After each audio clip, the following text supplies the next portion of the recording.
temos que resistir para vencer, para chegar a essa paz, a paz honesta, com garantias de segurança a nosso país e ao nosso povo. Precisamos pôr isso no papel.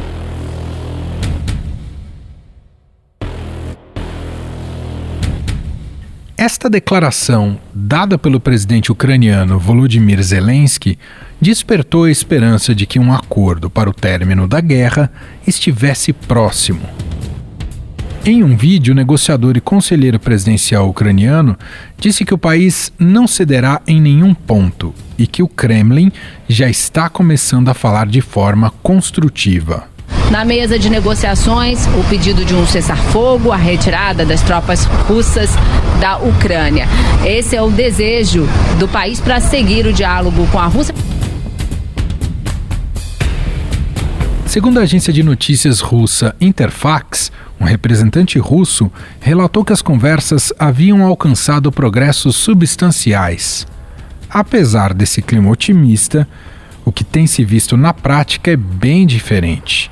A Rússia segue com suas investidas em território ucraniano, atingindo não só alvos militares, como também civis. O receio de países ocidentais, principalmente da Europa, é de que Putin possa escalonar ainda mais a guerra e atacar outras nações. E a preocupação é válida. Neste domingo, um ataque aéreo atingiu uma área militar na região de Lviv, a cerca de 25 quilômetros da fronteira com a Polônia. Segundo a administração regional militar, ao menos 35 pessoas morreram e 134 ficaram feridas. E um ataque com mísseis ontem contra uma base militar aqui perto de Lviv deixou 35 mortos e mais de 130 feridos. A área fica a apenas 25 quilômetros da fronteira com a Polônia. Já a Rússia anunciou que o ataque matou até 180 mercenários estrangeiros e destruiu uma grande quantidade de armas fornecidas à Ucrânia por países do Ocidente. Para os ucranianos, o ataque é uma confirmação de que toda a Europa estaria sob a mira dos russos, já que nessa base trabalhavam instrutores militares vindos de vários países. O presidente da Ucrânia, Zelensky, pediu novamente à OTAN uma zona de exclusão aérea em seu país e advertiu que, caso contrário, membros da aliança militar serão atacados pela Rússia. O presidente ucraniano reforçou que, se não fecharem o espaço aéreo do país, os mísseis russos poderão cair em território de membros da OTAN e atingirão certamente civis. O governo do Reino Unido declarou que o ataque à base, que fica a menos de 25 quilômetros da fronteira com a Polônia, significa uma escalada da guerra. O ministro da Defesa da Ucrânia afirmou que os instrutores militares estrangeiros trabalhavam na base atacada em Yaroslavl. E uma informação importante que chega, o Ministério do Interior russo informou que esses ataques nessa região vão continuar para justamente minar e acabar com essa legião de estrangeiros que tem se juntado ao exército ucraniano. A Polônia é um dos membros da Organização do Tratado do Atlântico Norte. A fronteira do país com a Ucrânia tem sido um ponto de passagem de material bélico para auxiliar a resistência ucraniana.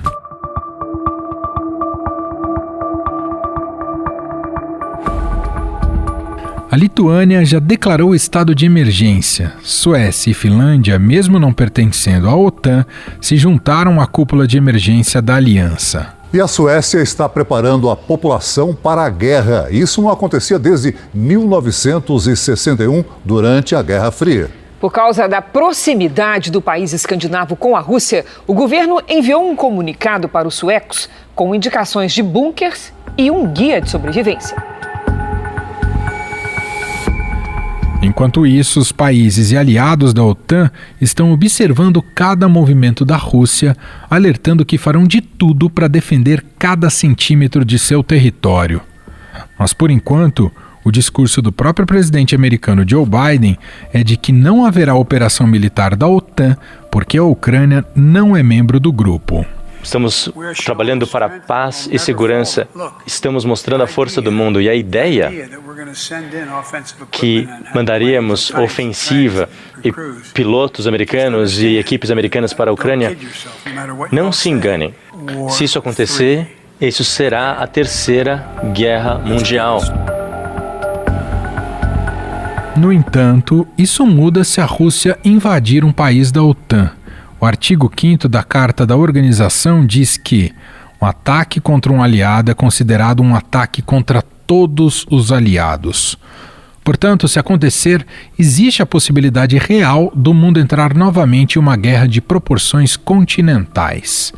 O secretário-geral da OTAN, Jens Stoltenberg, advertiu que a Rússia pode usar armas químicas após a invasão da Ucrânia e que tal medida seria um crime de guerra, assim como o ataque a civis que vem sendo registrados. O secretário-geral da OTAN, Jens Stoltenberg, disse hoje que as forças armadas da Rússia podem, nesse momento, estar atacando os civis de forma deliberada.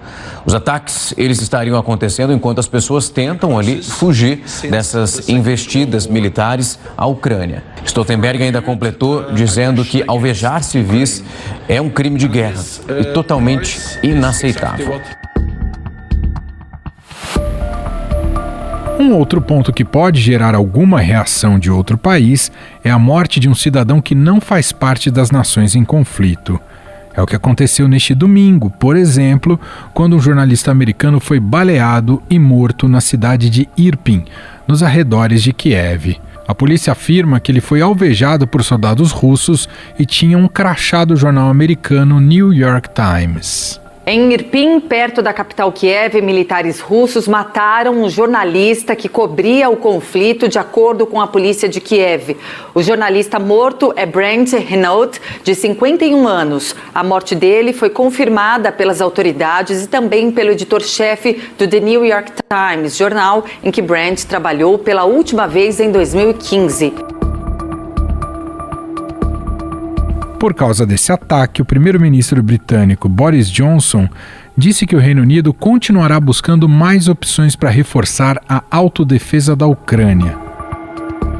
E para falar sobre um possível escalonamento da guerra, que poderia atingir níveis mundiais, e também em relação a um possível acordo de paz, nós convidamos aqui a professora de Relações Internacionais da ESPM São Paulo e doutora pela London School of Economics, Carolina Pavese. Oi, Carolina, tudo bem? Seja bem-vinda. Prazer estar aqui com vocês. Muito obrigada por me receber. Professora, a gente observou aí ao longo do fim de semana autoridades russas e ucranianas envolvidas nessas rodadas de negociação, transmitindo mensagens um pouco mais otimistas, né, pela possibilidade de um fim do conflito, né? Algo que não se concretizou ou não avançou ao longo dessa segunda-feira. Tudo parece muito instável. Mas o que eu queria te ouvir inicialmente, a senhora entende que uma possível solução sairá desse fórum em específico envolvendo Ucrânia e Rússia? Olha, Manuel, eu acho difícil que nessa semana nós tenhamos ainda um desfecho para essa guerra, até porque quando nós comparamos as falas com o que está acontecendo de fato na Ucrânia em termos de avanços militares da Rússia, tomadas de cidades, bombardeios, nada mudou, ao contrário, né? Nós vemos a Rússia conquistando mais cidades, destruindo alvos táticos importantes, antenas de televisão, controlando estações, plantas de energia atômica. Então há um avanço, embora com muitos retrocessos, mas há um avanço em campo de batalha da Rússia, o que nos faz imaginar que ela não acredita que está perdendo o suficiente para negociar um acordo. Por outro lado, nós também temos o Zelensky ainda com um apelo muito forte à comunidade internacional por mais apoio, por fechar o espaço aéreo. Então, a agenda do Zelensky colocada para os seus aliados ainda permanece muito forte, um discurso muito forte contra a Rússia e clamando por uma maior intervenção. Então, também o que sinaliza que a Ucrânia ainda tem esperanças, o Zelensky ainda acredita que é possível mudar sua estratégia em solo e incluir um apoio mais presente militar dos seus aliados da OTAN, né, que ele tanto deseja ingressar. A senhora comentou as divergências, né, entre as declarações após essas rodadas de negociação e a prática, a realidade. Nesse sentido, apesar da Ucrânia não defender publicamente, ela vai precisar ceder se ela busca o fim do conflito? Todo acordo de negociação, dependendo do estágio em que ele chega, as partes acabam fazendo algumas concessões, a não ser que haja já uma derrota final e uma condição muito desfavorável, né, nesse caso para a Ucrânia, que ela esteja assim bem destruída e com o governo inclusive destituído, a não ser que nós chegamos num quadro extremo desse conflito, de uma vitória, entre aspas, aí da Rússia, todas as partes precisam ceder para se chegar num acordo de negociação. E é justamente esse o problema que nós encontramos agora para qualquer saída diplomática, né? Pelo que se aponta, nenhuma das partes está disposta a fazer parte das concessões que o outro lado gostaria para se ter um fim desse conflito. Nesse caso, do lado da Rússia, está muito claro que essa demanda é uma desmilitarização da Ucrânia, um comprometimento, muito provavelmente em longo prazo, para que a Ucrânia não entre na OTAN, e também uma declaração e a garantia de que os territórios que a Rússia considera territórios independentes e regiões de minoria étnica ali mais russa, que a Rússia tem interesse, se mantém assim, né? Algum tempo atrás a Rússia inclusive colocou a demanda para um governo um pouco mais descentralizado, dando autonomia política para essas regiões nas quais a Rússia vê como uma possibilidade de manter um elo forte com a Ucrânia sem precisar controlar o Estado inteiro, o país inteiro. Então essa é a parte da demanda da Rússia. Por outro lado, vem a Ucrânia não querendo ceder nesses aspectos, né? Não querendo ter que negociar essa sua exclusão de qualquer proximidade mais formal com o Ocidente, sobretudo com as organizações internacionais. É importante a gente enfatizar que relações bilaterais da Ucrânia com os países europeus e com o próprio Estados Unidos foram acentuadas nessa última década, né? Inclusive o ano passado com o Biden, nós tivemos em 2021 a assinatura de uma parceria estratégica Ucrânia-Estados Unidos. O Trump anteriormente já havia fornecido armas, que ele chamou de armas inteligentes, para a Ucrânia, né? Então há bilateralmente uma aproximação consolidada, mas é difícil imaginarmos que o Zelensky concorde em não ingressar na União Europeia, em não ingressar na OTAN e, de certa forma, se desmilitarizar, porque não há garantias de que essa história que nós estamos vivenciando agora não se repita num futuro próximo.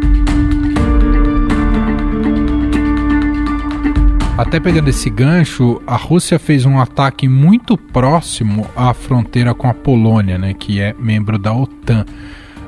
E a gente já ouviu os recados dos europeus, dos Estados Unidos, né, de que qualquer ofensiva, por menor que seja, inclusive se for acidental, sobre territórios da aliança, poderão significar uma terceira guerra mundial.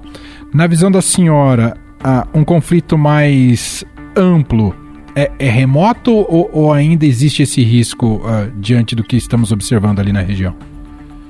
Olha, tudo é possível quando falamos de guerra, quando falamos de atitudes irracionais, de controle de poder, de disputas de ego também, né? Porque aqui não tem só uma questão de estados disputando a balança de poder, não tem só uma questão de segurança nacional, seja do lado da OTAN, seja do lado da Rússia, mas há também uma questão de lideranças com um ego muito grande e querendo deixar o seu legado, ou querendo personalizar muito esse conflito. Então há essa possibilidade, mas essa possibilidade, por mais irracional, entre aspas, que nós coloquemos as lideranças, essa decisão ela passa por uma análise de cálculo custo e benefício, né? E o custo e o risco de se atacar um país da OTAN, um país membro da OTAN, é muito alto esse custo para a Rússia, para que nós possamos imaginar um ataque deliberado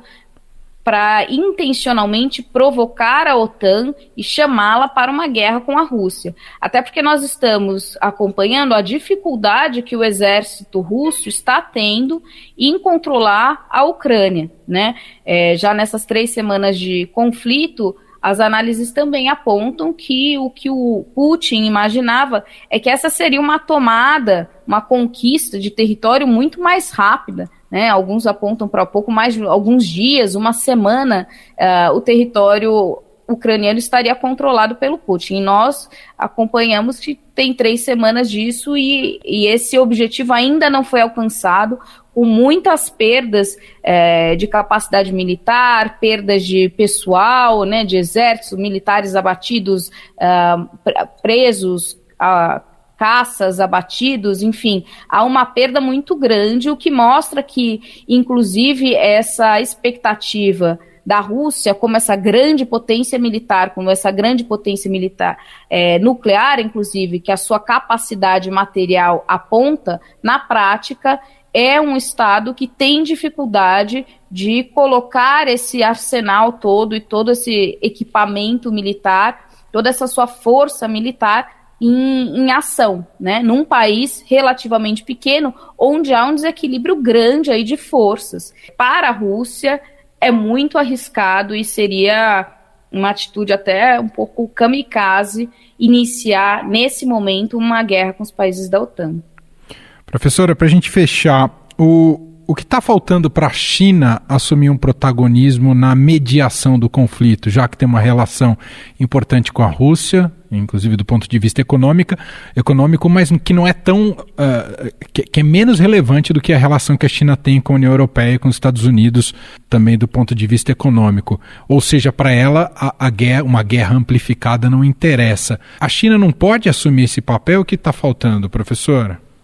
Olha, esse é um ponto muito interessante e que vale muitas reflexões sobre o papel da China, né? Não há um consenso também na análise desse papel. De fato, há uma omissão da China em desempenhar um papel de protagonista. Há essa expectativa de que, de repente, a China entre como mediador dessa situação, como uma grande potência capaz de mediar, o que ela não tem feito. E aí o que nós vemos são outros países ocupando esse lugar, né, países muito menores como Israel, a própria França, mas também a Turquia, tentando se colocar como mediadores num lugar que alguns analisam que caberia mais à China, ou que teríamos mais sucesso com uma intervenção da China, que ainda não se posicionou, né? A China tem condenado de certa forma, os ataques, mas também fala que é importante preservar a segurança regional, que essa expansão da OTAN fere a segurança da Rússia. Então, por outro lado, concorda com os argumentos da Rússia, porque a China está numa posição muito cômoda, né, Emanuel? Ela está assistindo de camarote essas grandes potências se degladiarem, enquanto ela faz uso da sua diplomacia muito estratégica, de uma participação muito quase que cirúrgica nos eventos internacionais, à medida que os seus interesses estão comprometidos. Aliás, todos os países que nós mencionamos atuam dessa forma, né? Há interesses de todos os lados e cada um tem se colocado como uma peça nesse tabuleiro e se movido a partir dos seus interesses de política externa, dos seus interesses nacionais. Não há altruísmo, nesse caso, nas relações internacionais. Mas, no caso da China, ela não tem um interesse direto nesse conflito, ela não quer comprometer as suas relações com a Rússia, porque fazer isso significaria legitimar o Ocidente, legitimar o papel dos Estados Unidos enquanto grande potência, legitimar a OTAN,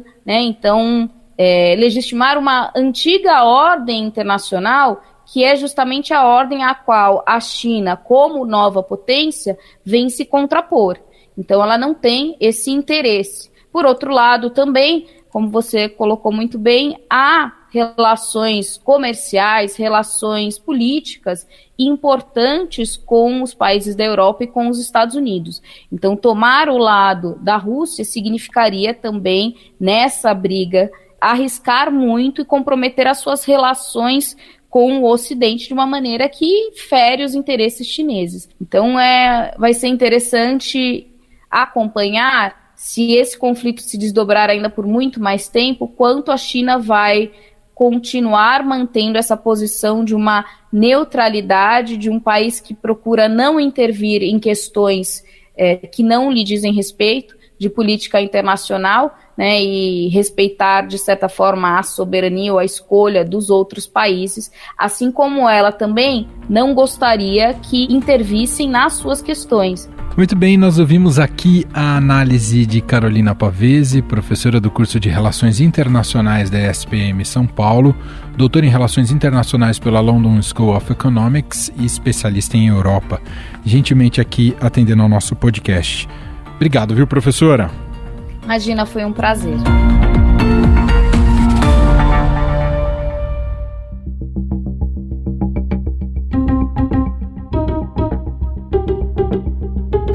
Mas se a guerra, de fato, atingir países da OTAN, como o grupo se prepararia militarmente para enfrentar os russos? O Kremlin tem capacidade de entrar em uma guerra mundial? Para analisar esse poderio bélico, convidamos o repórter especial do Estadão, especialista em defesa, Roberto Godoy.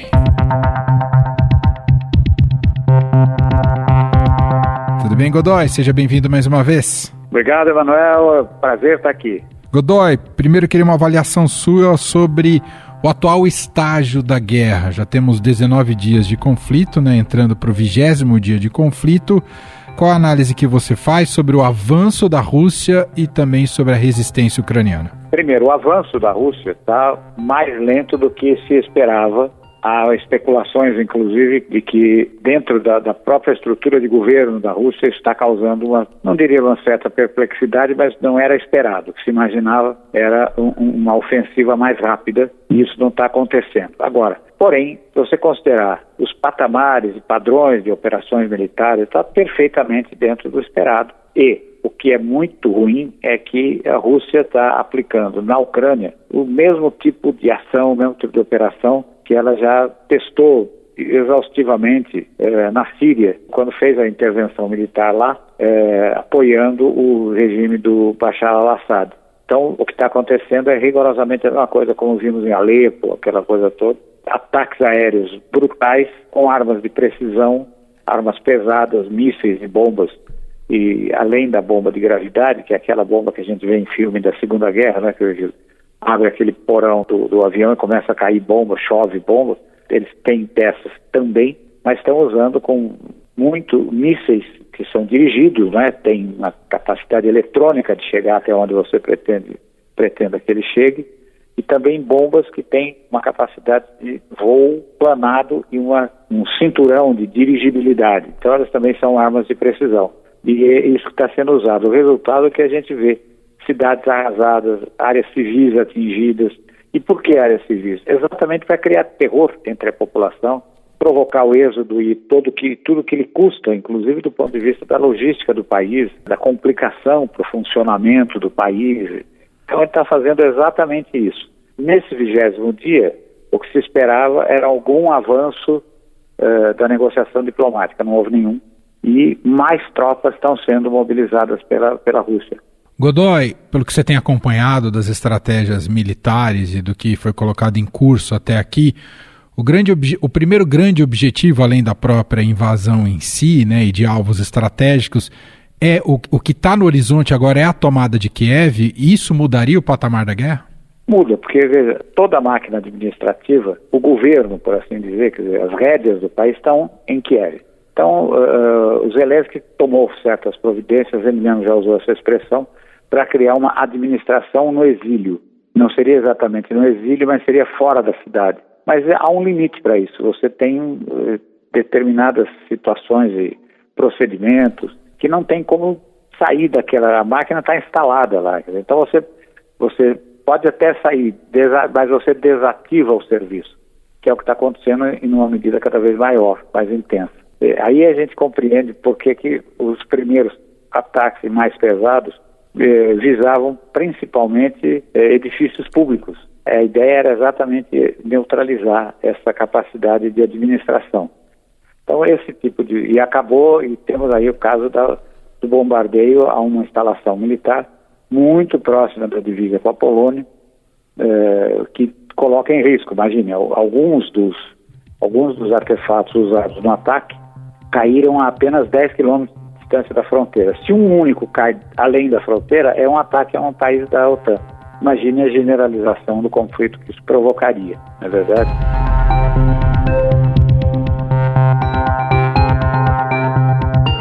Godoy, queria justamente te ouvir sobre esse ponto que você comentou, né, do ataque próximo à fronteira com a Polônia. Caso, mesmo que acidentalmente isso ocorra e atinja um território que pertença à OTAN, o que a gente pode imaginar? A OTAN deve reagir, digamos, de maneira enérgica e rápida? A Polônia tem uma capacidade militar para enfrentar a Rússia nesse momento? Ou é uma ação coordenada que todos os países da OTAN e Estados Unidos imediatamente entram na guerra? Que tipo de cenário é possível presumir diante de um ataque, mesmo que acidental, em algum território da OTAN?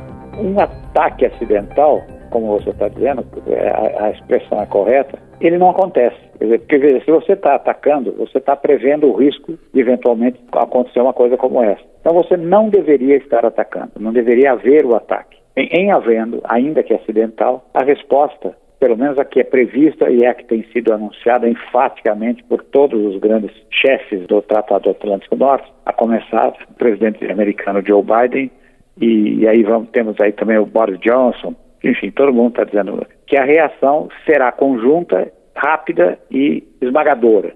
Significa uma escalada militar, sem dúvida alguma. Ou seja, a capacidade da Polônia muito reduzida em relação à Rússia, por exemplo, ela não conta, porque o que conta é a reação do grupo. Por exemplo, depois de um ataque, vamos continuar considerando que esse ataque seja acidental. Bombardeiros pesados podem sair da Inglaterra, por exemplo, para atacar uma posição dentro da Rússia. Caças podem sair da França para interditar o espaço aéreo em algum lugar, também de interesse da Rússia, ou da própria Rússia, em algum trecho, alguma coisa assim. E eu tenho que pensar também que também não é tão simples assim você bloquear a Rússia. Olha para o mapa, né? O maior país do mundo, tem um espaço aéreo gigantesco. Então, quando você diz que pode, eventualmente, uma das reações é um bloqueio aéreo à Rússia. É muito difícil. Então, aí a gente vai em direção a quê? Armas de destruição em massa, armas estratégicas, que podem ser, certamente, armas nucleares pequenas. Mas o que é uma arma nuclear pequena? 10 vezes mais poderosa do que Hiroshima, por exemplo, né? As de hoje têm mais ou menos essa capacidade. Existem outras muito menores, armas nucleares para usar em campo de batalha. Mas ainda assim, elas são muito destruidoras e destroem uma área muito grande. Ou seja, a escalada, ela não aponta para nenhum lugar razoável se ela continuar no ritmo que está indo. E só para a gente fechar, Godoy, do lado russo, se caso haja essa escalada e tendo Putin à frente, a gente tem visto como ele tem conduzido essa guerra até aqui, o que ele pode colocar em prática do seu arsenal e qual o poder de fogo dele enfrentando não a Ucrânia, mas enfrentando a OTAN, Godoy?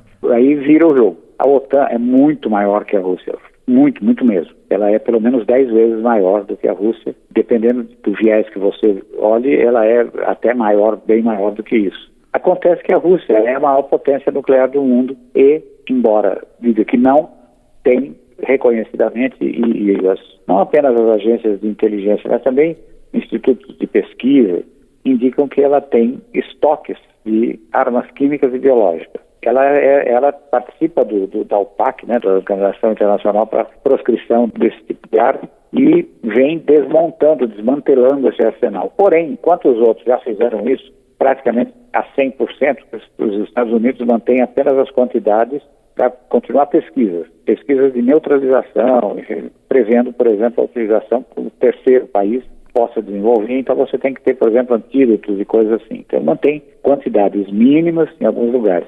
Então, o que poderia fazer? E ao invés de lançar um ataque nuclear, ainda que pequeno, contra uma instalação, lança um ataque químico, com gases letais que ela opera extraordinariamente. Podem ser utilizados por aspersão, como se fosse um sereno sobre uma grande comunidade. Como é que funciona uma arma química? Você sendo tocado por uma gota, você está frito. Ou a vítima é intoxicada pela pele, por inalação, e é uma morte horrível, uma coisa tremenda, né? Agora, hoje,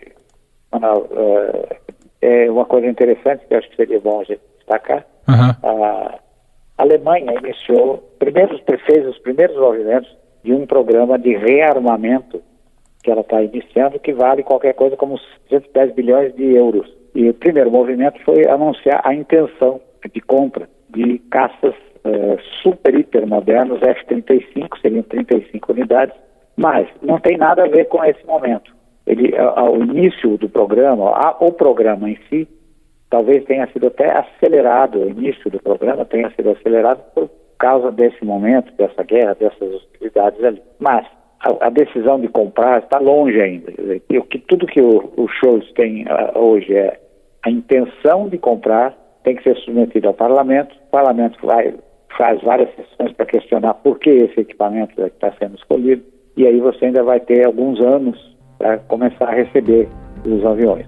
A sensação é de que tudo isso está combinado, vai dar certo, ele vai conseguir comprar, não vai custar 110 bilhões, 35 aviões, mas é o início de um processo. Ele vai investir muito na indústria de defesa interna, né, do próprio país, e a gente vai ter, em algum tempo relativamente curto, mas eu estimo que não em menos de 5 anos, uma Alemanha como potência militar mundial e não apenas europeia. Muito bem. Roberto Godoy, repórter especial aqui do Estadão, colunista da Rádio Dourado, especialista em defesa, acompanhando tudo sobre a guerra na Ucrânia e ajudando a entender o conflito aqui, ajudando a nossa audiência nesse processo. Obrigado, viu, Godoy? Um grande abraço, Manuel.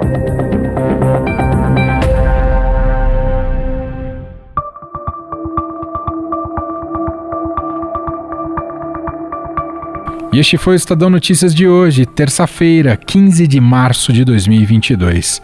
A apresentação foi minha, Emanuel Bonfim. Na produção, edição e roteiro, Gustavo Lopes, Jefferson Perleberg, Ana Paula Niederauer. A montagem é de Carlos Valério. Escreva pra gente no e-mail podcast@estadão.com. Um abraço pra você e até mais.